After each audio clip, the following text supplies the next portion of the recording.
지난 영상에서는 청년창업 상한학교 발표 심사에서 우수한 성적으로 통과했던 팀의 문제인식 편을 살펴보았습니다. 이번 시간에는 실현 가능성 부분에 대해서 분석을 하도록 하겠는데요. 무엇보다 이 팀은 발표 자료에 있어서 PSST의 비중에서 실현 가능성에 가장 높은 비중을 두었습니다. 무려 8장을 배정을 하였는데요.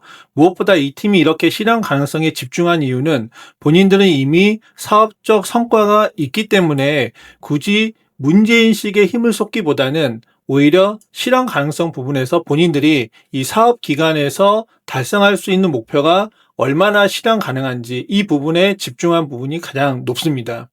그래서 이 팀이 이 실현 가능성에서 세운 목차를 다음과 같이 보면은 제품과 서비스에 대한 설명, 그리고 제품과 서비스에 대한 사용 프로세스 및 기대 효과, 그리고 개발 진행 상황, 보유 기술력, 초기 고객 반응 해서 총 5가지 목차에 대해서 집중적으로 설계를 하였습니다. 실현 가능성에서 우리가 먼저 체크를 해야 될 부분은 심사위원은 과연 이 목차에서 무엇을 알고 싶은가라는 부분에서 제가 설명드릴 수 있는 부분은 첫 번째, 창업 아이템은 고객 관점에서 핵심 기능이 무엇이고 여기에 대해서 고객들은 어떠한 가치를 얻을 수 있느냐 라는 부분에 대한 이 핵심 기능 부분을 정확하게 전달하는 게 굉장히 중요하고요. 정확하게 전달하기 위해서는 무엇보다 비주얼과 구체성을 감안해가지고 제시하는 게 매우 중요합니다. 그리고 현재 준비 단계와 고객들의 반응이 어느 정도인지를 통해서 사업화 가능성이 얼마나 높은지에 대한 부분들, 그리고 이 시장에는 이미 경쟁사가 있기 때문에 경쟁사와 비교했을 때 차별화 포인트가 무엇인지를 실현 가능성 부분에서 정확하게 알고 싶어 합니다. 자, 그렇다면 이 팀이 작성한 페이지의 각 세부 슬라이드를 분석을 한번 해보도록 하겠습니다. 보시다시피 제품과 서비스에 대한 설명의 첫 번째 부분을 다음과 같이 제시를 하고 있는데요.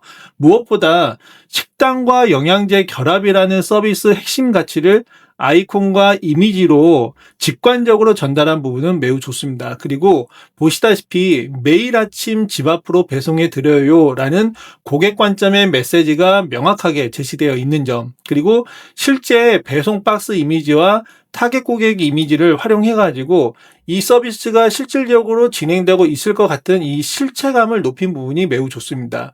다만 아쉬운 부분이 있다라고 한다면 이 정기구독이라는 비즈니스 모델의 핵심 장점, 즉 가격과 편의성, 지속성에 대한 설명이 좀 더 보완됐으면 어땠을까라는 부분들, 그리고 식단과 영양제의 맞춤 요소가 이 슬라이드에서는 약하게 표현되어 있는데 핵심 차별화 포인트를 더 강조할 필요가 있다라고 볼 수 있겠습니다. 다음 페이지도 제품과 서비스의 연속적인 슬라이드인데요. 보시다시피 본인들이 개발 중인 앱 화면들을 다음과 같이 보여주고 있고요. 무엇보다 맞춤 영양을 하는 부분과 그리고 식단 추천하는 이 2가지가 이 팀의 핵심 기능이기 때문에 이 기능에 맞춰서 필요한 슬라이드 화면들을 다음과 같이 제시를 하고 있습니다. 여기서 좋은 점은 AI 기반 개인 맞춤 영양 추천 프로세스를 앱 화면 캡처로 구체적으로 보여준다는 점, 그리고 건강 설문, 기본 정보 입력, 설문 결과, 맞춤 식단, 개인화까지 이 사용자 여정을 앱의 각각의 화면을 이용해가지고 시각적으로 굉장히 잘 표현한 점이 매우 좋습니다. 저는 특히 이 부분이 매우 중요한 포인트라고 보는데요. 여러분들도 이렇게 제품과 서비스를 보여주실 때는 사용자 여정, 즉 고객 관점에서의 사용자 프로세스를 시각적으로 정확하게 제시를 해주시는 게 매우 좋습니다. 그리고 AI 기반 맞춤 영양 추천과 질기 교육화 기반 식단 추천 2가지 핵심 기능을 병렬로 제시한 부분도 매우 좋고요. 다만 아쉬운 부분은 AI 추천이라는 이 기능이 핵심 기능인데 정확도나 고도화 수준에 대한 정량적인 근거가 아직은 없기 때문에 혹시라도 가능하다면 추천 정확도는 몇 %인지 또는 사용자 만족도는 어느 정도인지에 대한 부분을 객관적인 데이터 중심으로 제시해 주는 게 필요합니다. 물론 이런 아쉬운 부분은 혹시라도 대표가 발표를 통해 가지고 스피치로 전달을 했다라고 한다면 심사위원들은 충분히 이러한 아쉬운 부분들을 해소할 수 있기 때문에 우리가 발표 장표로 전달하는 내용과 그리고 말로 전달하는 내용에 있어서 이 비중을 정확하게 배분을 해가지고 전달한다면 이렇게 아쉬운 부분에 대한 부분도 충분히 말로도 설명할 수 있기 때문에 이러한 전략적 선택을 여러분들이 고민하시고 발표 자료와 피칭에 대한 부분을 고민하시면 좋을 것 같습니다. 그리고 제품과 서비스에 대해서 이렇게 애니메이션 효과로 한 번 더 해주고 있는데요. 이렇게 개인 맞춤 영양제 개발과 그리고 정기구독, 그리고 개인 맞춤 식단 컨텐츠 개발 세 가지의 핵심 서비스를 명확하게 구조화해서 하고 있고요. 그리고 실제로 이렇게 음식 이미지를 활용해가지고 이 서비스가 실체가 있다라는 것들을 제시한 부분들이 매우 좋습니다. 다만 아쉬운 부분은 이 팀은 애니메이션을 3번에 걸쳐서 썼는데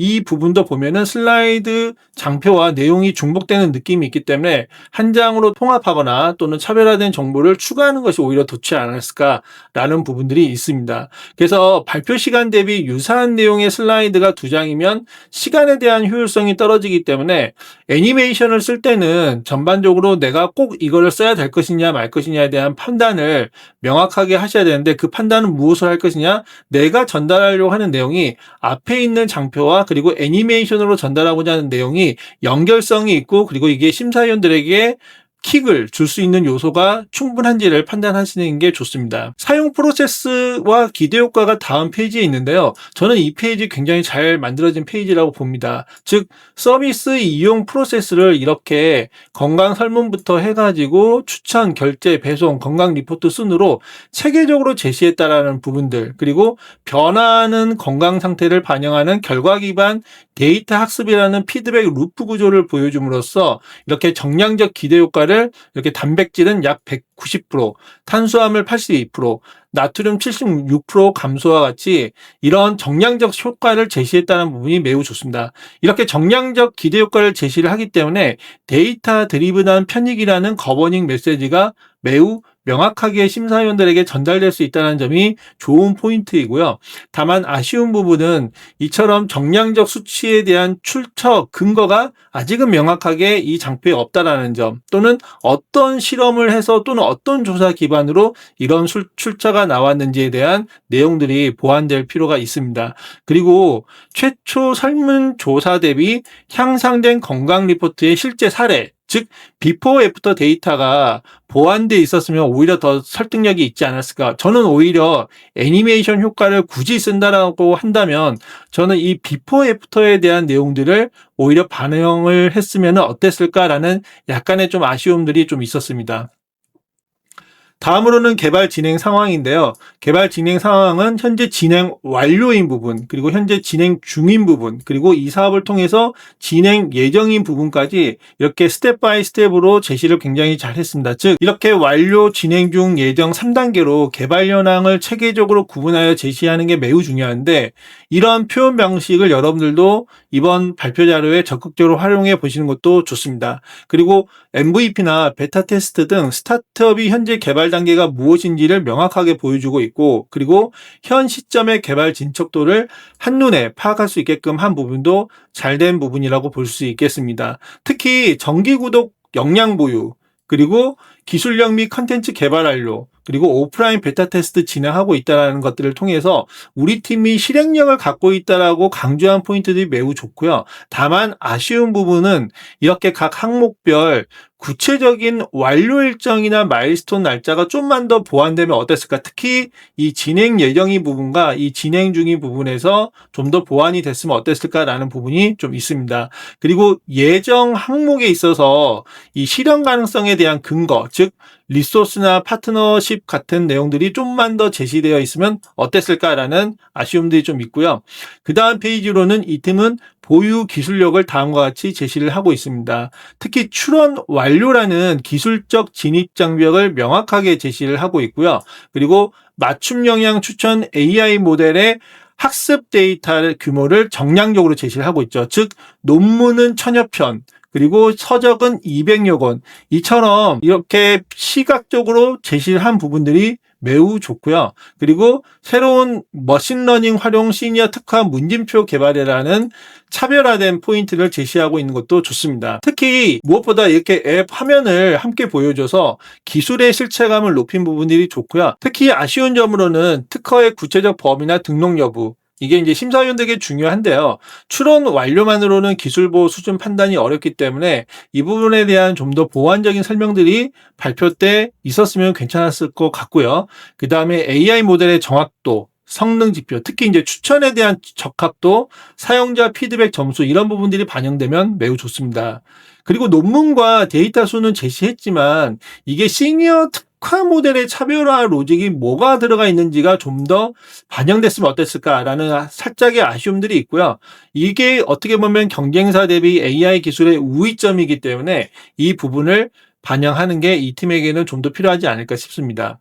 다음으로는 보유 기술력인데요. 무엇보다 이 보유 기술력에 있어서 이 콜마와 센트럴 키친이라는 구체적 파트너십을 이렇게 배치를 하고 있기 때문에 심사위원들이 봤을 때 이 팀의 실현 가능성과 기술력에 대해서 신뢰성을 높일 수 있다라는 부분들, 그리고 식단과 영양제 생산 준비 완료라는 명확한 메시지를 다음과 같이 거버닝 메시지로 제시한 부분도 좋습니다. 저는 사실 이 팀이 전체적으로 이 슬라이드의 거버닝 메시지를 왼쪽 하단에 배치를 했는데, 사실 심사위원들의 시각의 흐름을 보면은 여기 내비게이터부터 시작해가지고 거버닝 메시지를 보고 그리고 상세 내용들을 보는 구조로 이 시각의 흐름이 되어 있기 때문에 이 거버닝 메시지의 위치는 별로 좋은 위치라고 볼 수는 없습니다. 그나마 그래도 또 좋은 점은 영양제와 식단 양쪽 모두의 생산 체계를 갖추었다는 부분이 이 팀이 진행하고자 하는 비즈니스 모델의 실현 가능성을 높여준다는 부분에서 좋고요. 다만 생산 단가나 이런 캐파 그리고 납기 등 사업 확장 시에 생산 역량의 확장성에 대한 정보가 부족하다는 점, 그리고 전국 확장 시 물류 전략이 좀 더 제시가 되면 어땠을까. 그리고 무엇보다 이게 저는 빠져있는 게 좀 아쉬운데요. 검증된 식단 레시피가 매우 중요한데 여기에 대한 검증 근거가 무엇일까라는 부분이 좀 아쉬웠습니다. 예를 들면 유명한 영양사 또는 자격증이 있는 영양사가 자문을 했다던가, 또는 본인들이 임상 테스트를 해서 나온 이런 검증 여부를 제시를 하면은 훨씬 더 신뢰도를 높일 수 있지 않을까라는 그런 아쉬움들이 있는 장표 중에 하나였습니다. 다음으로는 초기 고객 반응인데요. 저는 사실 모든 발표 자료에 있어서 가장 중요한 부분 중에 하나는 결국에는 초기 고객 반응이 있냐 없냐의 차이가 굉장히 중요하다고 봅니다. 즉 초기 고객 반응이 있다라고 한다면 우리가 앞서 제시한 문제 정의와 해결 방안에 대한 모든 논리적 주장이 힘을 얻는 거고요. 이 초기 고객 반응이 없다라고 한다면 내가 아무리 논리적으로 구성을 한다 하더라도 이게 신뢰성을 얻기가 굉장히 어렵다라는 거죠. 근데 이제 이 팀은 초기 고객 반응에 2장의 슬라이드를 배치를 했는데요. 먼저 첫 번째 초기 고객 반응을 보면은 보시다시피 본인이 이 시위드와 오썸 330SL 등과 같은 이런 실제 매장에서 테스트를 진행했다라고 얘기를 하고 있습니다. 이게 정말 좋은 실행력을 보여준다라고 보고 있는데요. 그리고 두 번째로는 15초 이내에 간단한 문진으로 개인 맞춤 영양제 제공이라는 구체적 서비스 경험을 제시하고 있고요. 그리고 단백질 함량, 그리고 나트륨 함량, 그리고 으깬 정도 구분해서 식단 제공한다는 점에서 목표 고객인 액티브 시니어의 맞춤형으로 제공한다는 점도 차별화 포인트로 좋은 것 같습니다. 그리고 특히 이 POC를 진행한 거잖아요. 이거 자체가 이제 심사위원들이 봤을 때 실행력을 긍정적으로 판단할 수 있는 요소 중에 하나이기 때문에 저는 이 부분이 매우 잘 제시된 페이지라고 볼 수 있을 것 같습니다. 다만 아쉬운 부분은 테스트 기간이나 또는 참여 고객 수 같은 세부 데이터들이 좀 더 보완됐으면 어땠을까. 그리고 오프라인에서 온라인까지 정기구독 서비스로 전환하는 게 이 팀이 또 목표로 하는 부분인데 이러한 부분에 대한 테스트도 들어가 있으면 어땠을까라는 그런 아쉬움들이 좀 있습니다. 두 번째도 초기 고객 반응인데요. 자, 보시다시피 4가지 핵심 성과, 이렇게 재방문 고객 비율, 그리고 23년 하반기 매출, 피트니스 센터 MOU, 그리고 파트너 확보라는 이 4가지 핵심 성과 지표를 정량적으로 제시를 하고 있죠. 특히 재구매 고객률이 48.6%, 굉장히 높죠. 그리고 하반기 매출이 0.5억 원 정도, 그리고 피트니스 센터들과 주기적으로 MOU를 맺으면서 우리가 지속적으로 유통 채널을 확보해 가는 부분들, 그리고 파트너들 확보한 부분도 마찬가지로 유통 채널을 확보하기 위한 부분에서 매우 잘 제시된 페이지라고 볼 수 있습니다. 즉 실제 매출 데이터를 기반으로 해가지고 이게 사업의 실체를 증명한다는 부분이죠. 저는 이 재방문 고객 비율이 48.6% 굉장히 높은 비율인데 이게 결국에 그 시사하는 바는 고객의 만족도가 굉장히 높다는 것에 대한 방증이기 때문에 앞단에서 나오는 여러 가지 아쉬운 부분들을 이런 구체적인 수치 중심으로 모두 다 커버리지 할 수 있다는 부분이 매우 좋은 것 같습니다. 다만 아쉬운 부분은 매출의 구성 부분이 어느 정도로 되어 있는지, 그리고 또 재방문 고객 비율의 모수가 전체적으로는 없다 보니까, 그래서 전체 몇 명이 이용을 했고 재방문을 몇 명을 했는지에 대한 숫자가 되어 있으면은 이게 규모를 가늠할 수 있는데, 그 규모를 가늠할 수 없다는 부분이 좀 더 아쉬운 부분이고요. 그리고 마찬가지로 앞에서 한 내용의 연결성으로 이 팀은 온라인 정기 구독이 중요한데 이 부분에 대한 그 내용을 제시하지 못한 부분이, 그렇다면 심사위원들이 그렇다면 어떻게 온라인 정기 구독할 것이냐에 대한 궁금증을 갖고 다음 장표를 따라갈 수밖에 없는 아쉬움들을 갖고 있습니다. 그래서 이 팀은 무엇보다 이 실현 가능성에서 놓친 영역은, 보시다시피 경쟁사는 누구인가라는 부분에 대해서 이 내용이 빠져 있습니다. 이 부분은 이 팀이 어펜딕스로 지금 해결을 하고 있는데요. 이처럼 여러분들이 보시다시피 심사위원들이 궁금해하는 영역을 무조건 다 넣는 것도 좋긴 합니다. 하지만 내가 강조할 부분을 어디에 중요도를 놓고 갈 것이냐, 또는 이 부분은 심사위원들이 너무나 뻔히 잘 알고 있기 때문에 이거는 질문이 나왔을 때 내가 대응을 하자, 이런 것들은 여러분들이 발표를 여러 번 하면 할수록 여기에서 얻은 심사위원들의 반응들을 보면서 A/B 테스트를 하듯이 선택을 하시면 굉장히 좋을 것 같습니다. 오늘 영상은 여기까지 마무리하고요. 다음 영상은 성장 전략과 팀 구성에 대해서 진행할 수 있도록 하겠습니다. 저의 영상 좋아요, 구독 부탁드리고 다음 시간에 찾아뵙겠습니다. 감사합니다.